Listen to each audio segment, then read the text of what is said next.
Okay, welcome back and Happy New Year. After a short holiday break, we are returning to this series where we're covering the blunders in each of the World Championship matches in turn. Now we've got along now to 1894 match between Steinitz and Lasker. So this is really where the big guns start coming out effectively. Now there's a bit of a background to this match which I'll just summarize from what Kasparov wrote in his My Great Predecessors book, that after Steinitz beat Chigorin in 92, there was a couple of contenders for the crown, as it were, still Chigorin, Tarish and Lasker. And what kind of happened is that Chigorin and Tarish agreed to sort of do a candidates match in inverted commas. Lasker had a very good tournament result, and then he put his hand up for playing Steinitz directly, which is what happened. And then we had this match in 1894. I mean, Steinitz was very confident at the start, but it turned very quickly into a bit of a mismatch. If we just have a look at, we'll start here at the top right chart, showing the sort of the game score. Top blue line is Lasker, and that's the sort of the game score, and then the green line counts Lasker's number of wins. It was the first to 10 wins, and you can see after 19 games, Lasker had won 10 games and was therefore the new champion, whereas you can see Steinitz, the red line at the bottom, only managed 5 wins. So it was, if you look at that, around first 4 or 5 games, kind of even, and then Lasker just won 4 or 5 in a row, and that was basically it was over. Right, so I'm going to cover 4 games with blunders in it in various degrees of detail. The blunders in this one aren't actually, there's nothing really horrible. It's actually just blunders which don't really stand out, but just worth having a look at. Very briefly, I'll go over game 4, 5, 8 and 16. If you have a look at that bottom right chart, this is round 4. Now this is, and you can see the red dots are blunders by white, I believe, and black dots are blunders by black. Confirm that later. But there was quite a few sort of blunders towards the end. This was quite a confusing rook endgame. Let me just bring up the game. Let me just get...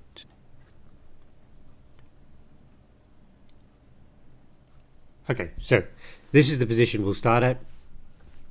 Game 4. It's move 45. Black has just played rook e2. Fair enough. Attack the white pawn from behind. Now you look at this position. I'm not going to put this one as a puzzle because it's actually quite a confusing rook endgame, and we'll just sort of go through a few lines just to see what's going on. You can see that white is 2 pawns up. One on the double pawn, but basically 2 pawns up. Obviously looking to win, and according to engines, it's like +4, so it's a fairly comfortable win. Now, what happened is that white played e6 check, which is a mistake, and you can see that kind of weakens the whole sort of structure of those 2 pawns and makes them weaker. What we'll do is we'll just quickly cover what should have been played according to Stockfish and so on, rather than e6 check. We'll come back to that. Engines are suggesting rook g1, and let's just go through a sample line. So rook g1. Now we can take the e pawn. It's fine, but it's a pawn for pawn swap. Rook takes g7 check. Now, if the black king goes back to the 8th rank, then it's cut off and it'll be quite a disaster. Just like simple move like king c6. So obviously the king must move up, right? And then now white picks up another pawn. And strangely enough, the computer doesn't take the pawn straight away. Obviously the d pawn is dropping as well. But let's just have a quick move. Pressure on the b pawn, which is now going to turn into a runner. Check there. And now you can see what's going to happen here is that that's fairly forced in inverted commas. White's going to end up with a b pawn and at least one h pawn. And given that, if you look at it from this perspective, let me see if these things are still working. The white rook is cutting the black king off on the 6th rank, so it kind of can't get back to stop that pawn, and I'll check. I'm assuming this is just theoretically lost. we'll just continue. I'll have a look at what happened. If the king comes up, check it away. And, obviously, we'll eventually get Lucina. It's as simple as that, right? The black king is now cut off on the c-file from the pawn. White will advance the pawn to win. Okay, so I won't go all the way through that, but you can see that's kind of what White should have done. And White had 2-pawn advantage, apart from all rook endgame to draw. And you can see it should really have been a fairly trivial win for White. However, having played the check, said just to go back in. This is where we were, just as we saw. So main line plays the check. King advances. So now there's pressure on the d pawn, and this pawn can't advance because the rook's behind it. So the lines. This is the game continuation. Okay, defend the d pawn. Not going to do too much detail. It actually says that's a little bit of taking the b pawn, a little bit of a mistake, but never mind. I think we're probably going to get some sort of continuation like that. And the line now given is rook takes h2 is played in the game. The line given is just something like we'll just continue with g6, rook there. And I think the conclusion is with the white king cut off like that,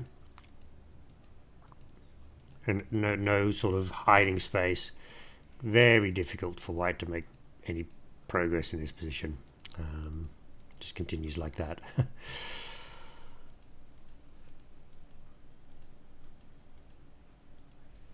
Kind of thinks white can't win that, right? So, I'm not going to go into full details of that. Anyway, so what black did is took the pawn.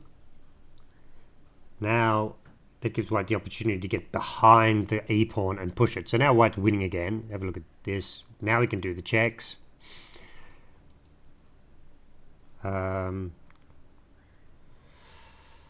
This is very, very confusing, right? G5 was played, and the game continuation h takes g5 gives away the advantage, right? So let's see what should have been done. Just play e7. You can see it's showing a variation there. E7.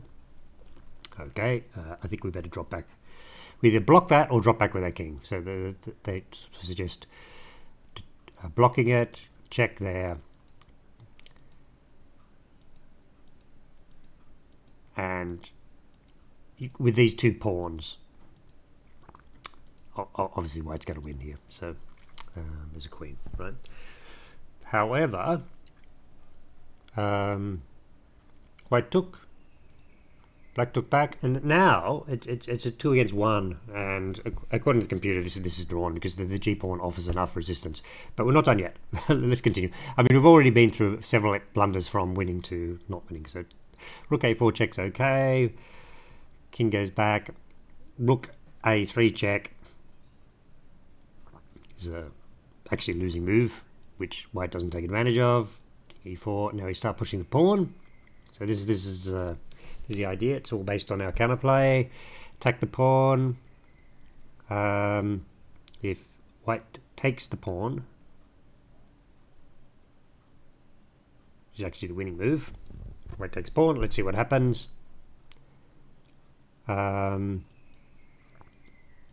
just doesn't think that there was a continuation, which I've missed here. If you take that pawn, add variation. Let's see what it thinks about it. Yeah, that's right. So now you push it. Rook goes in front, and then white's just going to come up.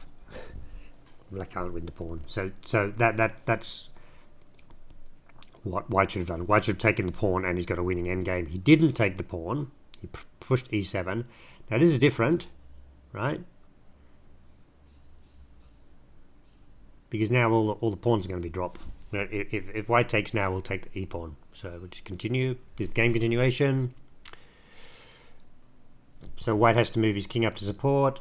Black pushes the pawn, support now, and once again, we get the final blunder of the game. It's a very, very strange number of blunders that occur in this, right? So the idea is that black should play g2, white has to block, and then now we just pick off the pawns, right? Simple as that, right?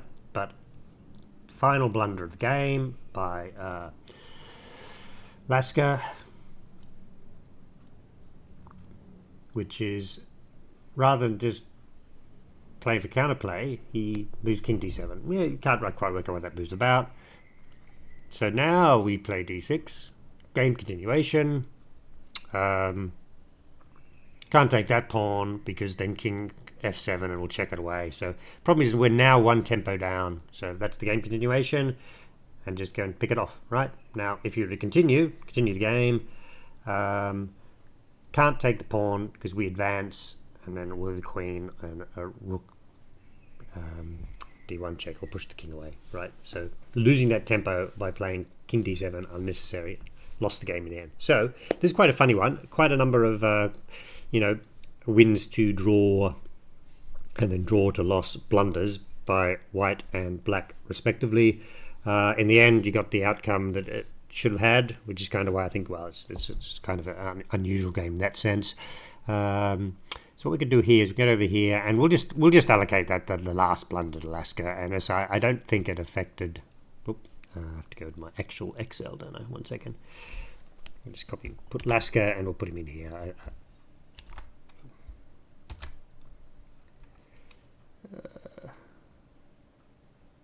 Like that. Yeah. So we'll give him a sort of a 2-bar one. Right. Okay. Let's continue. Let's go back to the next game, which will be game 5.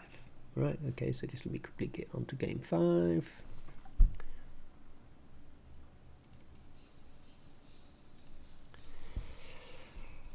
Okay, so now game 5.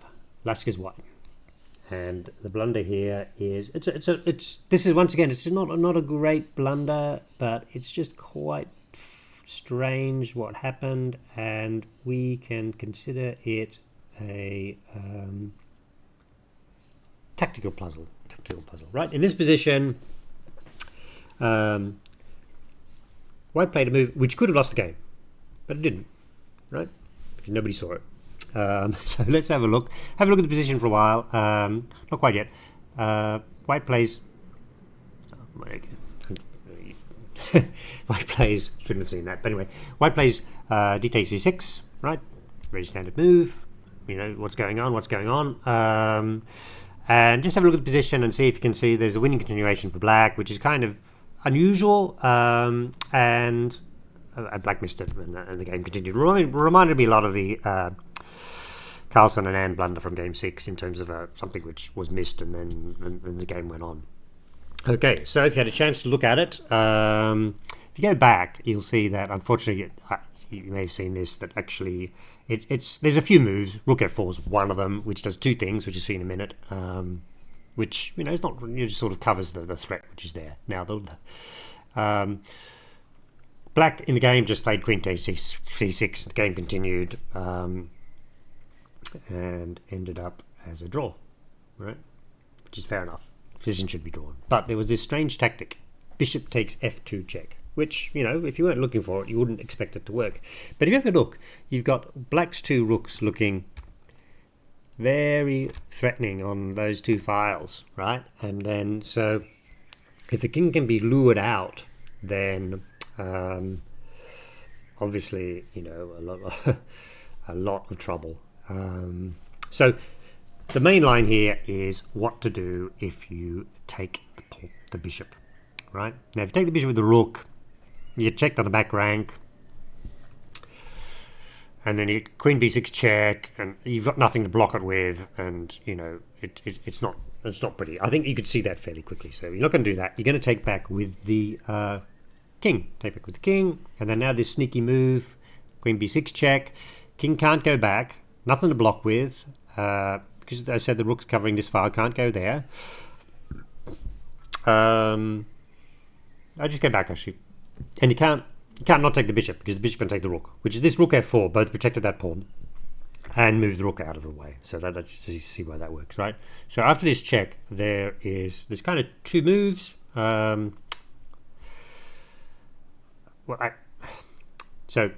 bishop e3 is a blocking move. Okay, let's look at that. You can block with bishop e3, which couldn't without the king protecting that square, just in terms of the previous variation. So if you block with the bishop, let's see what happens. A check with the rook. You can't block with the rook because it's not actually protected because the bishop pinned, and the continuation is, queen f3, and you're just losing a queen with check to rook. So that doesn't work. So bishop f3 doesn't work. Let's do the other continuation, a little bit longer. King g3. Now that's interesting. So now we're going to start checking. Obviously can't move the king away because you'll lose your queen. Now there's two lines here. Well, actually, if you interpose with the bishop, then it's just going to be check anyway, right? So that doesn't really look. The most interesting line is you block with the rook. That makes sense. That makes sense. And this is maybe the move which I guess both players missed, is a queen g1, which is a very nasty move, right? So it's a main point. You could also do it with queen a5. You're getting access to the e1 square, and the check there is going to be catastrophic, right? So the continuation given is you take the rook, which is unprotected. Now you check there on e1. So not many choices, nothing to block it with. You can't go to there, g4. Got a choice of f4 and f3. Let's try f4. Check. Take the rook with check. And it's obviously going to be checkmate. So all these sort of variations are like that, right? So basically, this is very strange. This bishop takes f2 check, lured the king out, and would have led to basically a winning position. Now, is that a blunder by Lasker or Steinitz? Kind of a bit of both. Didn't really affect the game, didn't affect the match. So just a curiosity. So I'll just leave you with that one. That was quite interesting sort of tactical training as well, if you wanted to sort of look at that position. Okay, so let's move along to game number 8. So give me 1 second. Game 8, and the blunder here is it's sort of heading nearly towards an endgame. And okay, here's the position. Queen b7. Their material's roughly equal. Queen, 2 rooks, and a minor piece each. White has the outside passed pawn. Not too sure how secure that is. Black has double rooks on c5. So the position it's broadly balanced, and that's what the computer thinks as well, right? So the issue here is the move White plays next is a blunder, which gets punished, right? So it's Steinitz losing a game he should have drawn comfortably, right? It's kind of unusual tactic. So White's next move, which is the blunder, is rook c d1. Okay.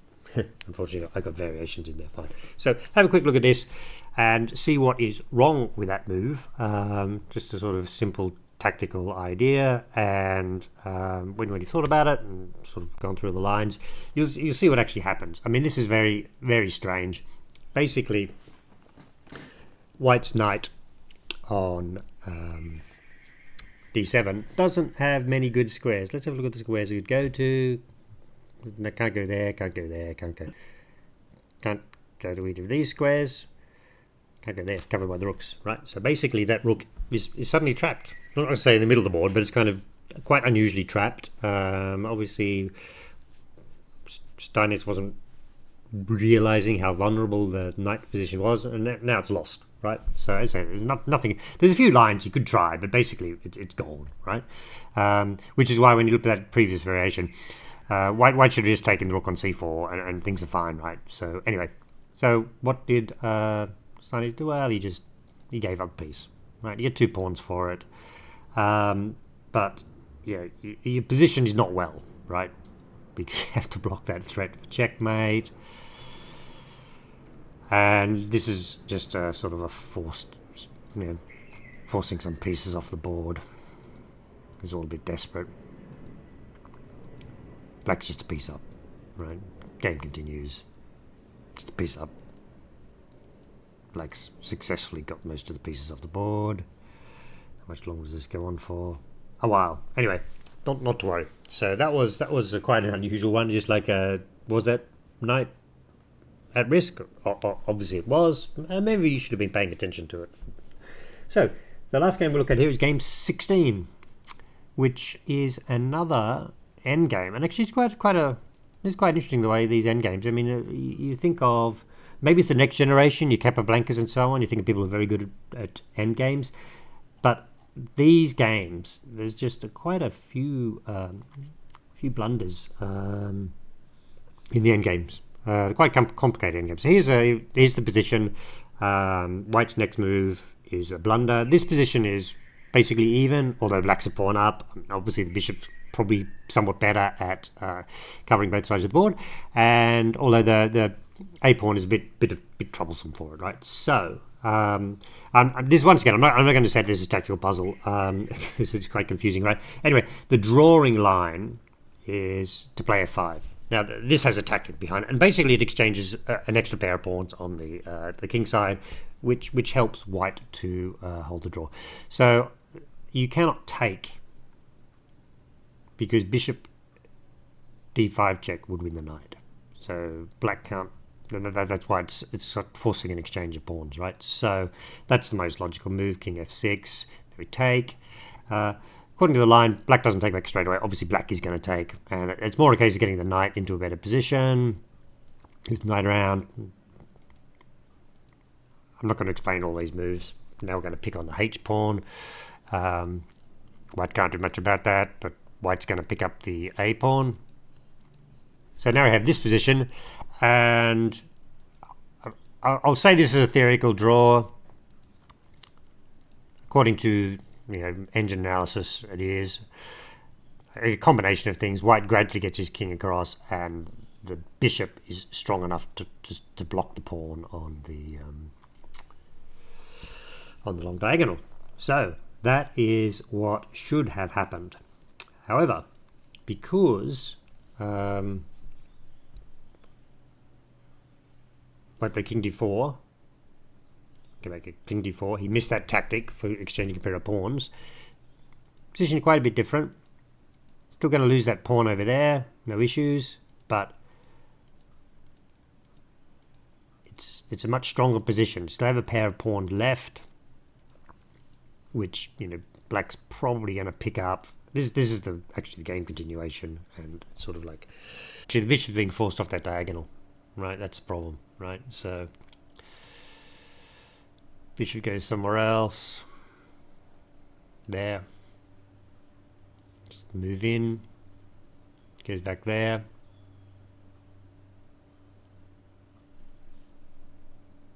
Check. Take. Take. That's it. Lost the bishop. So that's kind of the way it works. Anyway, so you can see in this game, because of that inaccuracy by Steinitz, he lost that game. Anyway, the match was already over. So what we might do is we might go back to our favorite tier ranking here. I haven't included all these ones on the tier ranking because they haven't really been so outstanding. But we'll give Steinitz, and this one he probably ranks another one in here. So there we go. There's another Steinitz. Okay, so that's game 16. Okay, I hope you enjoyed this video. It's been a bit sort of not really spectacular blunders this time around, but just 3 or 4 inaccuracies which sort of didn't really affect the match. And so Lasker's the new world champion. Thank you for watching, and I will see you next time.